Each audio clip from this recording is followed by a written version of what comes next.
Afternoon po mga kababayan ma'am sir, this is good morning ko rin.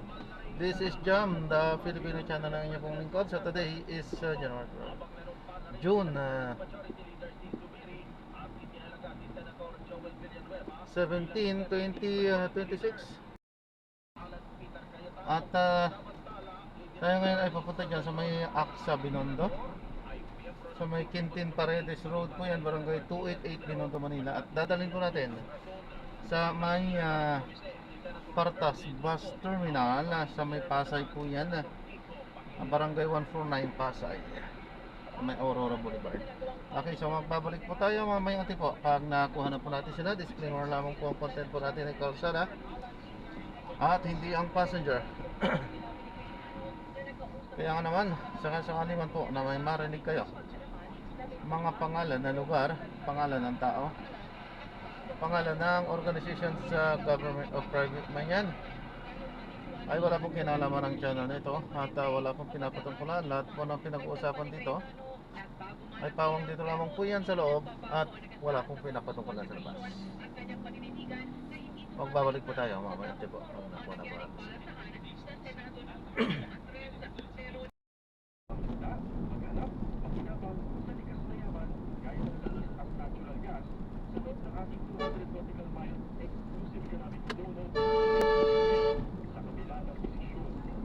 Galing. Hindi mo naman daan ito eh.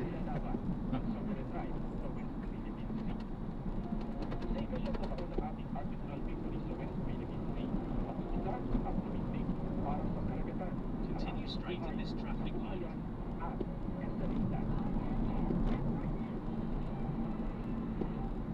Pagpapatuloy ng ating mga balita, kilalanin natin muli ang isa pang regional winner ng pelikula Grario 2025 para sa kategoryang Arbo.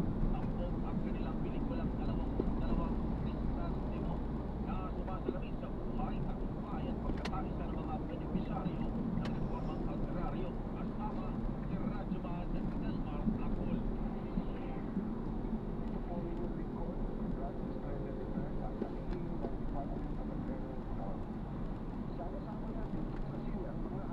Continue straight at this traffic light.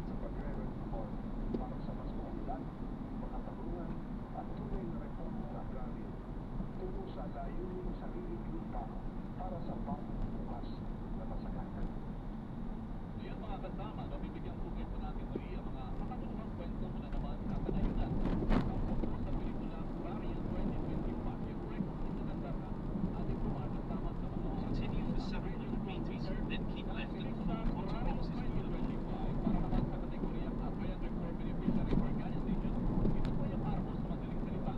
Ang direktor po ng tinaturiang Malawang kasama natin si Mark at Ryan Guillermo. Right, Mark, diretso na po tayo sa unang tanong. Maaari mo bang ibahagi sa amin tungkol sa inyong pelikula? At sino naman ang tapos sa continue straight at the first traffic light. Then, in 100 meters, keep left and full. Grario ng sir.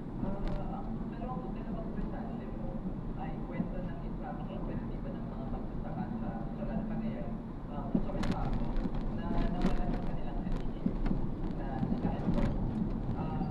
Sa kanyang pagpapalala, yung mga natitirang miyembro, hindi na kanilang takot at sugat na matagal na nilang tinatago.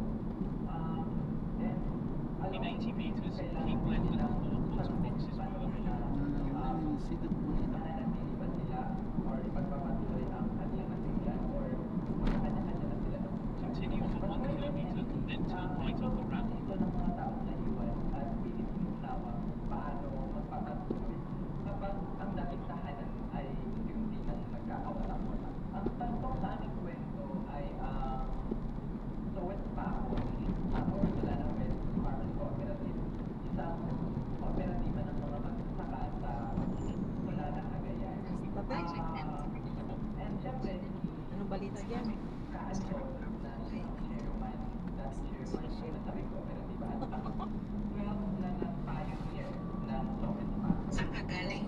Nakita ko ang pelikula nila yung film festival na meron sa mga galo dito. Nawala ng saglit. Binigyan ng opportunity para gawin mas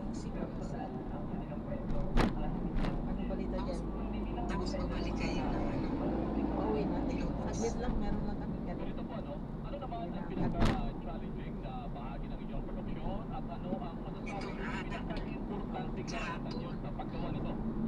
Kahapon, di ko saan na ano yung schedule nakita ko.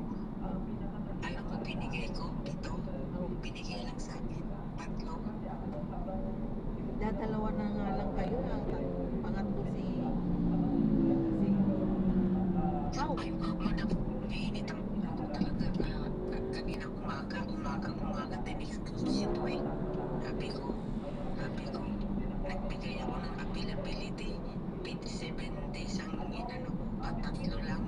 Sabi ko, sorry kung nagsagdan, tapos ano, pag sinabi tinig ko. Madam, kunin nyo na lang kaya yung 3 araw kung pasok, okay lang ako.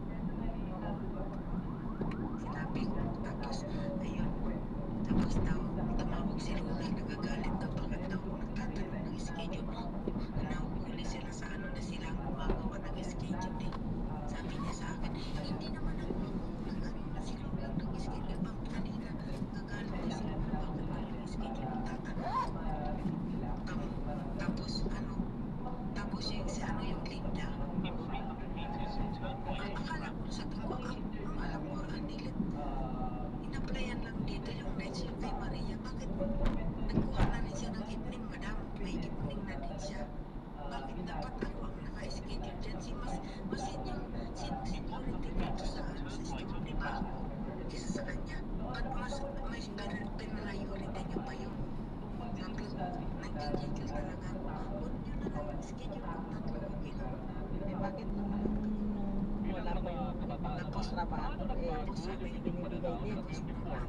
Hindi ko siya, nag-text lang ayaw tawagan siya. Hindi siya nakatiis, tumawag siya sa akin. Tinawagin niya. Tapos sabi nga, nandito na si Connie, partner kami ni Connie. Binigay ko na may deadline sa isang ako lang tapos. Ay talagang tapos talaga. Kasi ako naman yung schedule na nakaka-stress. Sa pinang mukha ay may katumbas na pamilya. Eh di ba nung ano